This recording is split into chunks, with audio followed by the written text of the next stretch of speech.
बसचा वेग किमान ताशी 100 इतका असावा. रात्री 12:30च्या दरम्यान ही बस मुंबई पुणे एक्सप्रेस हायवेवरून धावत होती आणि तीही अगदी भरधाव धावत होती. या बसमध्ये बसलेले 54 प्रवासी अतिशय आनंदी होते, कारण त्यांना कुठेतरी चांगल्या ठिकाणी ही बस घेऊन जाणार होती. पण झालं वेगळंच. रात्री रस्ते मोकळे असतात, जास्त ट्रॅफिक नसतं, म्हणून ही बस रात्रीच्या प्रवासाला निघाली आणि यातील 54 प्रवासी दिवसभर आपली कामं उरकून रात्रीचा प्रवास करू लागली, तेही अतिशय आनंदाने. आणि घडलं ते विपरीतच घडलं ते अगदी अघटित घडलं. पाहूया काय घडलं ते. मित्र हो, मी दिलीप थोरात आणि आपण पाहतात माझे दिलीप थोरात ब्लॉग्स हे यूट्यूब चॅनल.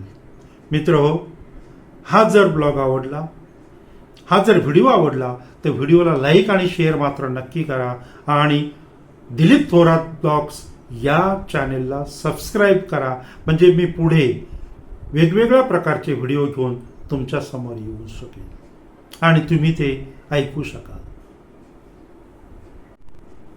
आज मरण म्हणजे काय रे भाऊ या सदरात आपण ऐकणार आहोत धाव रे बा विठ्ठला. आता याच्यातील बा या शब्दाचा अर्थ देव असा होतो किंवा परमेश्वर असा होतो. म्हणजे थोडक्यात काय तर परमेश्वरा धाव. तर हे धाव रे बा विठ्ठला ही सत्य कथा आज आपण पाहणार आहोत, ऐकणार आहोत. मित्र हो, गेल्या 1 महिन्यापासून विशेषतः ग्रामीण भागामध्ये खूप असं उत्साहाचं वातावरण भरलेलं आहे. कारण घरातील प्रत्येकाला आषाढी वारीला जायचंय, आपल्या विठ्ठलाला भेटायला जायचंय. त्यामुळं 1 महिना अगोदरच यांची तयारी असते. या तयारीमध्ये ग्रामीण भागातील सर्व वयोमानातील मंडळी, तरुण असतील, वयस्कर असतील, म्हातारे असतील, सगळे अगदी उत्साहाने या दिंडीमध्ये सामील होत असतात. आणि या पायी दिंडीचा जी काही मजा आहे ती अनोखी मजा आहे. घर, संसार, मुलं हे सगळं सोडून विठ्ठलाच्या नामाचा गजर करत या दिंडीबरोबर पायी जायचं म्हणजे जे काही समाधान मिळतं ना, ते फक्त आणि फक्त वारकऱ्यालाच मिळतं. मित्र हो, डोक्यावर तुळस घेऊन विठू नामाचा गजर करत आमच्या ज्या काही भगिनी या दिंडीतून चाललेल्या असतात, किंवा डोक्यावर म्हणजे कपाळावर एक मोठा गंध लावून आमचे बांधव टाळाचा गजर करत या विठूचा गजर हरिनामाचा झेंडा रोविला असं म्हणत विठूला आळवणी करत हे जे काही चाललेले असतात पायी दिंडीमध्ये, फार फार देखणं दृश्य आहे. खूप देखणं दृश्य आहे.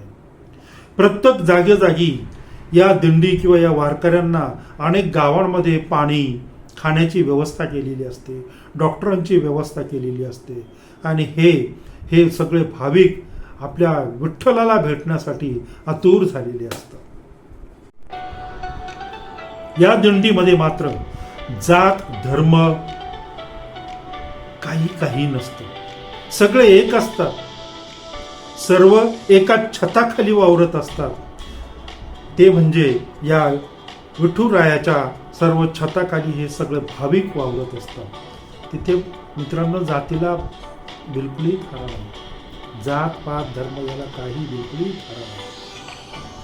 आणि या एका छताखाली वावरताना ही मंडळी अगदी विठू नामाच्या गजरामध्ये तल्लीन झालेली असतात. त्यांना असं वाटत असतं की कधी एकदा आम्ही विठुरायाच्या पायाशी आमचा माथा टेकतोय, कधी एकदा विठुरायाच्या पायाशी आम्ही स्वाधीन होतोय. आणि यातच त्यांना अगदी धन्य वाटत असतं असं म्हटलं तर वावगं ठरणार नाही. मित्रांनो, हा झाला दिंडीचा प्रकार. तर दुसरीकडे ज्यांना पायी जाता येत नाही, ज्यांना पायी वारी करता येत नाही किंवा पायी वारी करण्यासाठी ज्यांच्याकडे वेळ नाही, अशी लोक काय करतात की खाजगी गाडीने आपल्या विठ्ठलाकडे जातात, दर्शन घेतात आणि पुन्हा येतात. अशीच एक घटना घडली सोमवारी रात्री. डोंबिवलीवरून एक खाजगी बस, डोंबिवली म्हणजे ठाणे जिल्हा, एक खाजगी बस पंढरपूरच्या दिशेने निघाली होती. आणि या बसमध्ये 54 प्रवासी होते. त्यात दहिसरच्या 25 महिला होत्या. आणि ही बस निघाली पंढरपूरच्या दिशेला रात्री 12:30 वाजता. रात्री 12:30ला ही बस मुंबई पुणे एक्सप्रेस हायवेला लागली आणि या बसने अधिकच वेग घेतला. या बसची चाकं गरगर फिरू लागली. बसची चाकं गरगर फिरू लागली. वेगामध्ये, अगदी वेगामध्ये ही बस निघाली पंढरपूरच्या दिशेने. आणि यातील प्रवासी अगदी खुश होते, कारण आम्हाला विठ्ठलाच्या चरणी जाण्याचा आज योग येतोय. यामुळे यातील प्रवासी, या बसमधील प्रवासी अतिशय खुश होते. काही नुकतेच डुलकी घेत होते आणि काही विठुनामाचा गजर करत होते. आणि अशा अवस्थेमध्ये एक्सप्रेस हायवेवरून ही बस किमान 5 किलोमीटर दूर गेली असेल. आणि घडलं ते अघटितच घडलं. जे घडायला नको पाहिजे होतं तेच घडलं. रात्री 12:30 वाजता या बसचे ब्रेक कचकन दाबले गेले. जसे ब्रेक दाबले गेले तसे या गाडीतील प्रवासी किंचाळू लागले. काहीतरी वेगळं होतंय याची कल्पना आली. जे झोपलेले प्रवासी होते तेही जागे झाले आणि जोरात किंचाळणं सुरू झालं. आणि याच दरम्यान याच क्षणाला या बसने समोर जो ट्रॅक्टर उभा होता त्या ट्रॅक्टरला जोरदार धडक दिली. मित्रहो, या असं म्हटलं जातं की या बसच्या चालकाला अंधारात हा रोडवर उभा असलेला ट्रॅक्टर दिसला नाही आणि त्याने जोरात धडक दिली. विनंती आहे, रस्त्यावर कुठल्याही प्रकारची वाहने उभी करू नयेत. त्यामुळं हे असे प्रकार होतात. आणि ही धडक इतकी जोरात होती कारण गाडी प्रचंड वेगात होती. ट्रॅक्टरला दिलेली त्या बसने धडक इतकी जोरात होती की ती बस रोडचा जो संरक्षण कठडा आहे तो कठडा तोडून बाजूला असलेल्या मोठ्या पाईपलाईन वरून पलटी झाली. विचार करा मित्रांनो, ट्रॅक्टरला धडकेने बाजूचा कठडा रस्त्याचा तो तोडून ती बस बाजूच्या पाईपलाईनला आदळून उलटी झाली. काय झालं असेल प्रवाशांचं? काय झालं असेल या भाविकांचं? मित्र हो, यात ट्रॅक्टर चालकासहित इतर 4 जण म्हणजे असे एकूण 5 जण दगावले. 5 भाविकांचा मृत्यू झाला. विठ्ठलाच्या ध्यासापोटी विठू माऊलीच्या दर्शनासाठी आतुर झालेले हे प्रवासी आज मृत्यूच्या सापळ्यात सापडले होते. फार कठीण गोष्ट. बरेच प्रवासी, कुणाला लागलं, कुणाला काय झालं, त्यांना हॉस्पिटलमध्ये ऍडमिट केलं, तो भाग वेगळा. पण 5 प्रवासी आज विठ्ठलाच्या ध्यासापोटी मृत्युमुखी पडले होते. यात कोण चूक आणि कोण बरोबर हा उलगडा होणं जरा कठीणच आहे. कदाचित बस चालक जो आहे त्या बस चालकाने डोळ्यावर झापडं लावलेली असतील म्हणून त्याला तो ट्रॅक्टर दिसला नाही.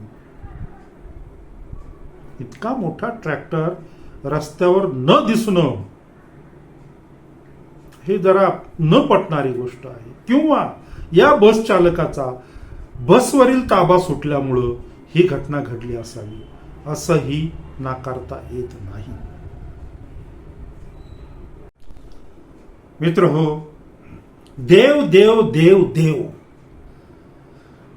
मग या देवाच्या भेटीसाठी निघालेले हे भाविक, या 5 भाविकांचा जागच्या जागी मृत्यू झाला. मग यासाठी देव का धावून आला नाही हा प्रश्न निर्माण होतो. आणि म्हणून आजच्या कथेचं नाव ठेवलेलं आहे, आजच्या सत्यकथेचं नाव ठेवलेलं आहे धावरे बा विठ्ठल. मित्रांनो, मूर्तीपूजेबरोबरच किंवा जी काही आपली भावना आहे परमेश्वराबरोबर बद्दलची जी भावना आहे, विठ्ठलाबद्दलचं जे काही प्रेम आहे, हे प्रेम मी नाकारत नाहीये.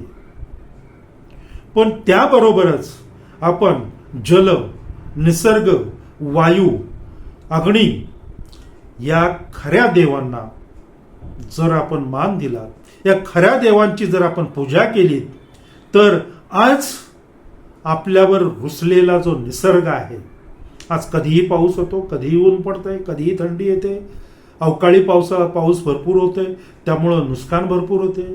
तर हा जो रुसलेला जो निसर्ग आहे, हा निसर्ग नक्कीच तुम्ही त्याच्यावर प्रेम केलं तर एक नवी शाल पांघरून तुमच्यासाठी उभा असेल. फक्त तुम्ही निसर्गावर प्रेम केलं पाहिजे. मित्र असो, हा वादाचा विषय आहे, यात मी बोलण्या इतकं फार मी मोठा नाहीये. पण एक वाटलं की निसर्ग, जल, वायू, अग्नी यांची आपण पूजा करावी, यांना मान सन्मान देवा आणि भरपूर प्रमाणामध्ये आपल्या आजूबाजूला झाडांची लागवड करावी. त्यामुळं पाऊस वेळेवर होईल असं कुठंतरी एक मत होतं माझं, म्हणून मी ही विधानं केली. असो, मी परत येतोय पुढच्या नवीन एका सत्यकथेमध्ये लवकरच. धन्यवाद.